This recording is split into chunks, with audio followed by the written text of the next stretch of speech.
CM DK. Shivakumar ಅವರನ್ನು ಸಚಿವ ಪ್ರಿಯಾಂಕ್ ಖರ್ಗೆ ಅವರು ಕೂಡ ಇವತ್ತು ಭೇಟಿ ಮಾಡಿದರು. ಆಮೇಲೆ ರಾಜ್ಯದಲ್ಲಿ ಕಾಂಗ್ರೆಸ್ನಲ್ಲಿ ನಡೀತಾ ಇರತಕ್ಕಂಥ ಈ ಎಲ್ಲ ಗೊಂದಲಗಳಿಗೆ ಸಂಬಂಧಪಟ್ಟಂತೆ ಕೂಡ ಪ್ರಿಯಾಂಕ್ ಖರ್ಗೆ ಮಾತಾಡಿದ್ದಾರೆ. ಕಾಂಗ್ರೆಸ್ ಹೈಕಮಾಂಡ್ ಸಭೆ ಬಗ್ಗೆ ಅಧಿಕೃತ ಮಾಹಿತಿ ಇಲ್ಲ.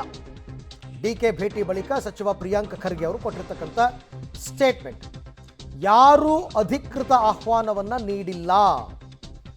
ಎಐಸಿಸಿ ಅಧ್ಯಕ್ಷರು ಕರೆದ್ರೆ ಎಲ್ಲರೂ ಹೋಗ್ತಾರೆ, ಕರೆದಿಲ್ಲ, ಅದೇ ಹೇಳ್ತಾ ಇರೋದು.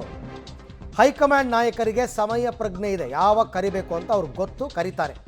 ಹೀಗಂತ ಡಿ.ಕೆ. ಭೇಟಿ ಬಳಿಕ ಸಚಿವ ಪ್ರಿಯಾಂಕ್ ಖರ್ಗೆ ಹೇಳಿಕೆಯನ್ನು ಕೊಟ್ಟಿರ್ತಕ್ಕಂಥದ್ದು. ಹೈಕಮಾಂಡ್ ಗೊತ್ತು ರೀ, ಅವ್ರು ಯಾವಾಗ ಕರಿಬೇಕು ಅಂತ ಕರೀತಾರೆ. ಇಲ್ಲಿ ತನಕ ಸಭೆ ಬಗ್ಗೆನೂ ಅಧಿಕೃತ ಮಾಹಿತಿ ಇಲ್ಲ. ಆಮೇಲೆ ಅವ್ರು ಯಾರಿಗೂ ಬುಲಾವ್ ಕೂಡ ನೀಡಿಲ್ಲ ಅಂತ ಹೇಳಿದ್ದಾರೆ. ಭಾನುವಾರ ಮೀಟಿಂಗ್ ಮಾಡಿದ್ರೆ ಒಂದಷ್ಟು ಹಿರಿಯ ಸಚಿವರು ಕೂಡ ಹೋಗ್ತಾರೆ, ತಾವು ಕೂಡ ಹೋಗ್ತಾರೆ.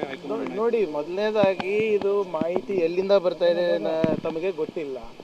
ಅಧಿಕೃತವಾದಂಥ ಆಹ್ವಾನ ಇರ್ಬೋದು ಅಥವಾ ಹೇಳಿಕೆಯನ್ನು ಇನ್ನು ಯಾರು ನೀಡಿಲ್ಲ.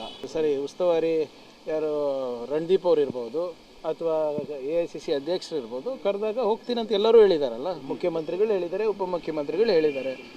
ಸೊ ಅವ್ರು ಹೇಳಿ, ಯಾರು ಡೆಲ್ಲಿನ ಸಂದೇಶ ಬರಲಿ, ಅದಾದ್ಮೇಲೆ ನೋಡೋಣ ಅಂತ. ಇದು ಗೊಂದಲ ಆಗ್ತಾ ಇದೆ ಅನ್ನೋಂಥದ್ದು ಮತ್ತು ಶೀಘ್ರವಾಗಿ ಹೈಕಮಾಂಡ್ ಇದನ್ನು ಬಗೆಹರಿಸಬೇಕು ಅನ್ನೋದು ಒತ್ತಾಯವನ್ನು ಸಮಯದ ಪ್ರಜ್ಞೆ ಹೈಕಮಾಂಡಿಗೆ ಇದೆ.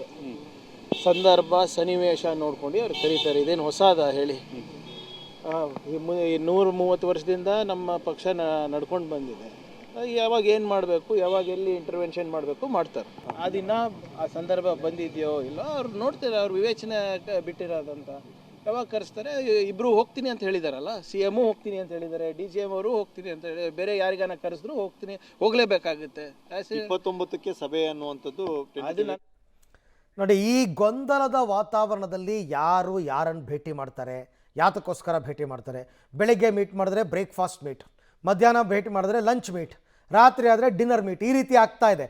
ಯಾರು ಯಾರನ್ನು ಯಾಕೆ ಭೇಟಿ ಆಗ್ತಾ ಇದ್ದಾರೆ?